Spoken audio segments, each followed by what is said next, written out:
Fortnite item shop is ridiculous. The time shop is almost a manipulative system that encourages small children to steal their parents' credit cards in order to get them the shit that they want before the item leaves. Disposable income can be viewed as a blessing and a curse sometimes. No, I don't have a large amount of money to build a swimming pool out of gold coins, but I do have is a Chris Benji every now and again that allows me to impulse buy something stupid that I don't entirely need in Fortnite. On November 27th, 2022, my day of reckoning began.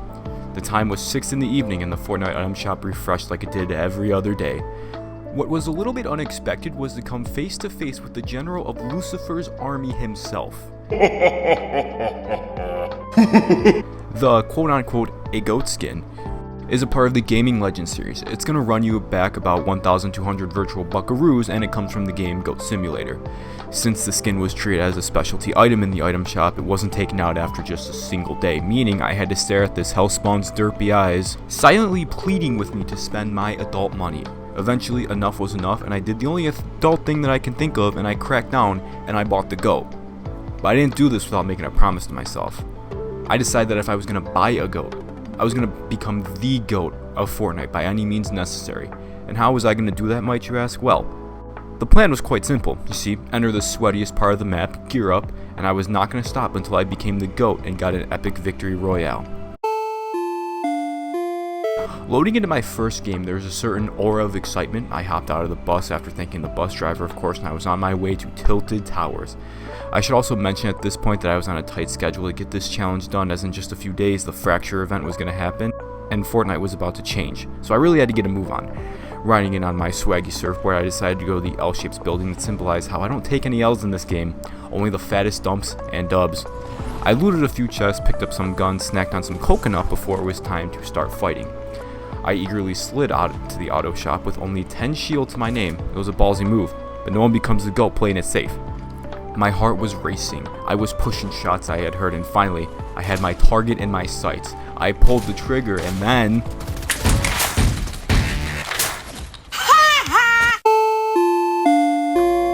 Game 2 started with me landing at a different building with just more loot to pick up.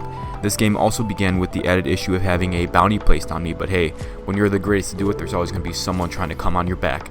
So this shouldn't have been an issue for me. Shots started ringing out and it was finally time to fight. Using the Everchrome shotgun and some elite techniques, the GOAT dropped his first kill in Fortnite, but we still had the issue of the bounty hanging over my head. But you know me, I'm like a Z-Pack, and I stopped the issue at the source. After being located by the would-be assassin, he took some back shots in on me. I was backed up against the wall, but like any good gambling addiction, I came back stronger than ever, and I took him out. With the bounty taken care of, it was time to heal up and keep going. After leaving Tilted, I ventured to the famed Loot Lake. I was immediately targeted by a sniper. He definitely made me notice him, but he was no match for the speed and damage of the Cobra DMR.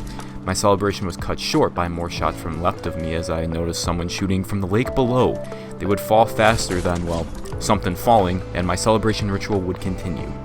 After wandering back into the famed city, I would eventually fall to some anime skin in a bloody shootout, ironically, in the streets of Tilted Towers.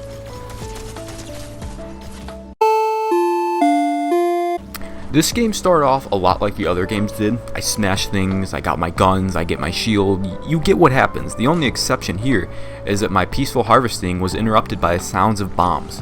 After locating the bomber and engaging in combat with them, reality hit. I wasn't just fighting another player, I was facing off against a fellow GOAT. It was here that I did hit a major roadblock in my challenges. For the first time during my games, I asked myself, was all this killing necessary? There was no time to ponder this, however, as more shots came my way as I met another player on the stairs where they would be served an L, sunny side up like I was the cook at a Waffle House. After taking a brief moment to heal, my celebration ritual would get the better of me as another player would sneak up on me and give me a dose of instant karma fit for a compilation. Yes, I did deserve that. Game 4 ended abruptly as I was taken out by nobody's favorite skin, Bites. It was here where I realized that I had hit a bit of a wall. I was tired, the game was making me fussy, and I wasn't sure how many more times I could thank the bus driver. Then, I remember something that my girlfriend told me. Earlier in the week, she was brave enough to go back and play build mode, and she commented on how no one really turbo builds. It's as if the community had given up the fight. I was skeptical. It was a long shot. But shouldn't a GOAT know how to build anyway? After a moment of deep reflection, I hopped on the battle bus and prepared once again for combat. Upon landing and indulging in a bit of the slurp, I came across the superhero skin who was taken out very quickly, shameful given the sweaty reputation that the skin has. Following this, I would fight another player on the mountain, who I covered in my goo before he made a quick escape with a launch pad. It wouldn't be long until I caught up to him and sent him straight to hell. After that, I killed this jelly dick, Bob the Builder, and this strange purple cat until finally, I was in top 10. My health and shield was low, but my adrenaline was high, and my spirit at this point was god levels of strength. Nothing was gonna stop me. After getting into another fight and going further into the circle, I faced my greatest challenge yet. Some douchebag making a base at Greasy Grove. By no means was this a complicated structure, but this gave the player both high ground and plenty of cover, two things I desperately needed if I was going to have any sort of shot at getting my win. The closer I got, the more I realized I'm a feral fucking caveman, and I smashed walls. This of course was a bad move as I gave away my location, leading to me eventually being sniped out of the game. Ironically enough, if I would have just waited a few minutes, Glockos would have been literally out of the storm, forcing this guy to move on, so... After coming so close in Game 5, I was more motivated than ever to come back and win Game 6. I had come up with a plan that saw me landing at this building where I would loot, and then, my plan was simple. Get the hell out of Tilted Towers. Sounds simple enough, right?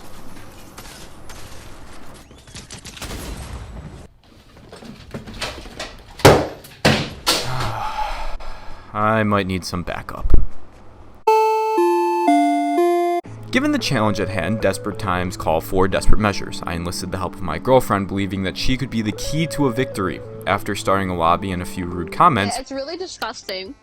We were ready to continue. After looting for a time, I took her on a wonderful date around Tilted where we met our first two enemies. Death would be given to them swiftly. After pushing another team and partaking in another ritual, it began to hit me that teamwork does in fact make the dream work. After going further out from Tilted, we were ambushed by those stupid sky blimps. Yeah, you remember the ones. After a few missed shots and a failed launch pad, we decided to keep what little dignity we had and get out of there. In the end, we would get run up on in the most annoying way possible. Bill, oh fuck. Oh, I knocked one. You got this. Kill. Fatigued, broken, and running out of time, the looting process has lost all meaning. At this point in our journey, the losses started getting more and more draining. But I was determined. After a very brief stop at the famed Tilted Towers, we moved out, far out, all the way out to the reality tree. Someone tried to get the jump on us from a bridge. They were met with my famous hot cream. With nothing left to do in the chrome-covered area, we decided to lure the rats out with a bounty. That ish was far though. We decided that distance was weak when compared to the fighting spirit we had had, so we pushed the bounty and continued to gear up.